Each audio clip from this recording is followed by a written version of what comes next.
আসসালামু আলাইকুম। মদিনা বিল্ডার্সের পক্ষ থেকে সবাইকে জানাই স্বাগতম। গতকাল রাতে আমাদের অনেক ম্যাটেরিয়ালস এসেছে, প্রায় রাতের 2টা-3টা পর্যন্ত আমাদের কেএমডি স্যার আমাদের সবাই প্রজেক্টে ছিল। তো এই যে আপনারা দেখতেই পাচ্ছেন হিউজ পরিমাণে ম্যাটেরিয়ালস এসেছে। এগুলো হচ্ছে সেই রাইডার পাথর। আমরা কিন্তু আমাদের ম্যাটেরিয়ালস হিসেবে প্রথম থেকেই একদম শুরু থেকে শেষ পর্যন্ত এই রাইডার পাথর ইউজ করেছি এবং খুবই ভালো মানের এই পাথর যারা চেনেন তারা অবশ্যই জানেন যে এই পাথরটি কতটা উন্নত মানের এবং কতটা হাই কোয়ালিটি ফুল।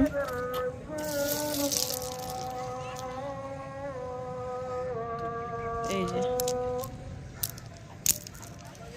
এই হচ্ছে সেই রাইডার পাথর। আমাদের আগামীকালকে হচ্ছে বেজ ডালাই হবে, ইনশাল্লাহ 15 থেকে 20টা বেজ ডালাই হয়ে যাবে। তো এই হচ্ছে সেই সিলেকশন বালু কিন্তু প্রচুর পরিমাণে এসেছে। যে এই সাইডে আছে সিমেন্ট। আমরা কিন্তু আকিজের ওপিসি সিমেন্ট ব্যবহার করছি। যারা আমাদের সাথে প্রথম থেকে দেখছেন তারা জানেন। সিমেন্টগুলো ঢেকে রাখা হয়েছে, খুললে ইনশাল্লাহ আমি আবারও দেখাবো। এই হচ্ছে সেই সিলেকশন বালু, দেখুন হিউজ পরিমাণের। এগুলো এনে রাখা হয়েছে কারণ ইনশাল্লাহ কাল থেকে হচ্ছে আমাদের বেজ ঢালাই হবে। তো বেজ ঢালাইতে কিন্তু এগুলো সবই লাগবে, মূলত এই জন্য এই ম্যাটেরিয়ালসগুলো আনা হয়েছে।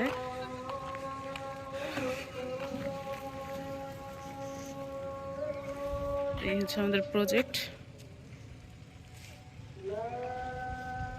থেকে এখনো মাটি সরানো হচ্ছে।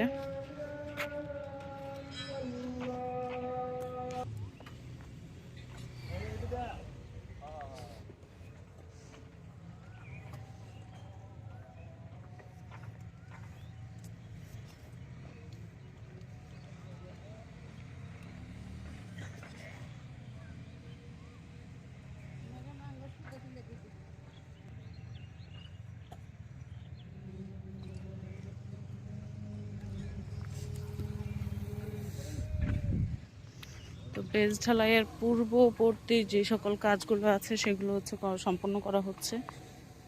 মাটি সরানো, রড বাঁধাই, এগুলো হচ্ছে।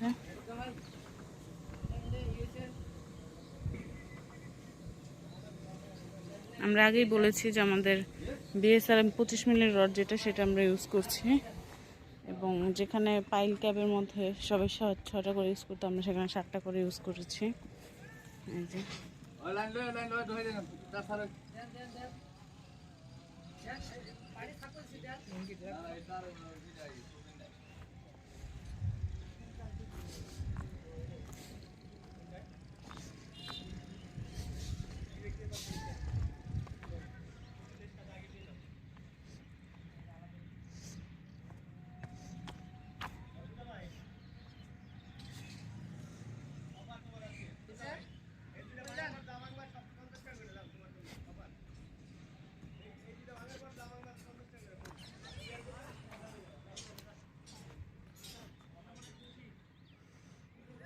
এই হচ্ছে আমাদের রড বাঁধাই। ক্যামেরাতে কতটুকু বোঝা যাচ্ছে জানি না, রডের পুরুত্ব আপনারা দেখতেই পাচ্ছেন। বিএসআরএম এর 25 মিলি রড মানে কতটা হাই কোয়ালিটি ফুল, দেখে বোঝা যাচ্ছে কতটা শক্ত এবং পোক্ত এক কথায়। তো ইনশাল্লাহ কালকের মধ্যে আমাদের 15 থেকে 20টা বেজ ঢালাই হয়ে যাবে। তার আগের পূর্ববর্তী কাজগুলো সম্পন্ন করা হচ্ছে।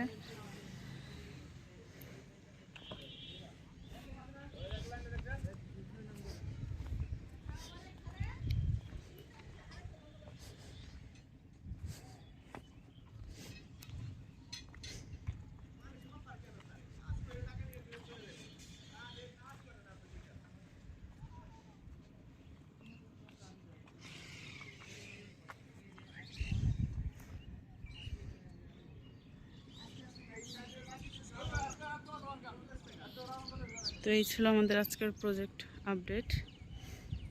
ইনশাল্লাহ আগামী ভিডিওতে আপনাদের সাথে আবারও দেখা হবে নতুন আপডেট ভিডিও নিয়ে। সেই পর্যন্ত ভালো থাকুন, সুস্থ থাকুন। আসসালামু আলাইকুম। আপনাদেরকে আরেকটা জিনিস দেখাই, আমাদের হাউজিংটি ইতোমধ্যে শুটিং স্পট হয়ে গেছে। এই যে দেখুন, নতুন বর এবং কনের ফটোশ্যুট চলছে, জানি না কতটুকু দেখা যাচ্ছে, তারপরেও তুলে ধরার চেষ্টা করলাম। আমরা আমাদের প্রজেক্ট থেকে নতুন বরকনে দেখতে পারি। এই ছিল আপডেট।